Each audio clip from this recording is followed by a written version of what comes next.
օգնի կրիստալային համով ջուր պատմական աղբյուրից. Share my assessment as well as the ICJ's assessment that the blockade may represent a real and imminent risk to the health and life of Karabakh Armenians? Yes, we do, Senator. We share your sense of urgency, and that's why we are working this as hard as we are. Well, can you explain to me then why the United States is not or cannot do more to get humanitarian assistance in, as well as what we are doing to support the International Committee on the Red Cross? We've actually undertaken quite a lot of action on that front, Senator. We have been working this nonstop, in person, over the phone with all different actors, Baku, Yerevan, Stepanakert, to try to move this thing. We finally, I believe, were able to work with international partners to get a first truck through. That's a Russian truck, I would point out.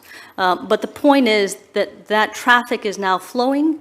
The agreement is that traffic through the Lachin corridor has to be open. So while I think all of us welcome that one truck through Agdam, I think all of us also agree it is not enough. It's not enough. Lachin has to be open. Other routes can be open too, but Lachin must be open. That's one truck is non-negotiable. One truck is not mercy. Absolutely. It's not even what's just. The reality is, you know, in addition to the blockade of Nagorno-Karabakh, President Aliyev is reportedly building up troop presence, both around Nagorno-Karabakh and Armenia's border. Surely we can't take anything he says about wanting to find a solution to the crisis seriously when he is withholding food and also threatening violence. To me, that's pretty outrageous.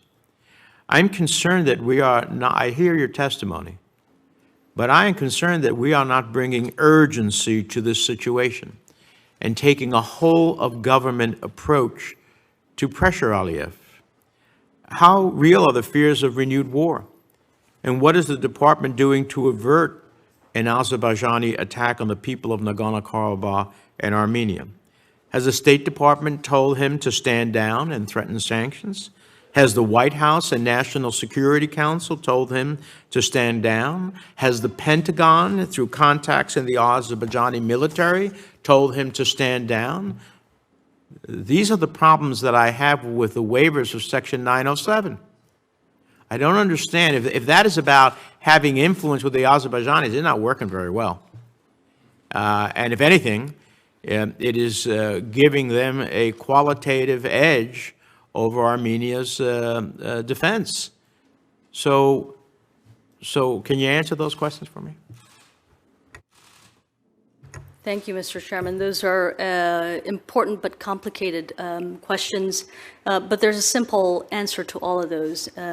I've got here a ream of paper listing all the various telephone calls, meetings, travel that we've had to send across a very, very clear message. Number one, Lachin corridor must be open now, no more delay. Number two, we will not tolerate any military action. We will not tolerate any attack on the people of Nagorno-Karabakh.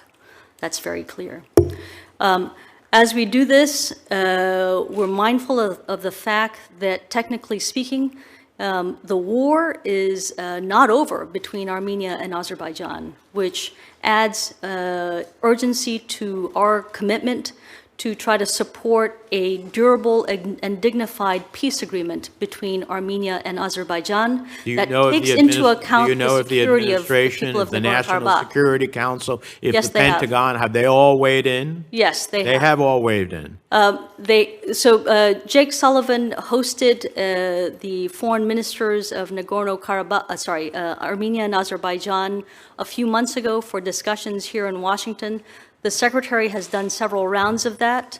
The Secretary has also had multiple phone calls with President Aliyev. I have had multiple phone calls with the foreign ministers of both countries over the last couple of weeks alone to drive home those messages. I believe that we are beginning to see a little bit of movement, but we're not going to rest, Mr. Chairman, until we actually see real results. All of this is just in pursuit of the 2020 agreement, the ceasefire agreement. There, you know, Azerbaijan made agreements.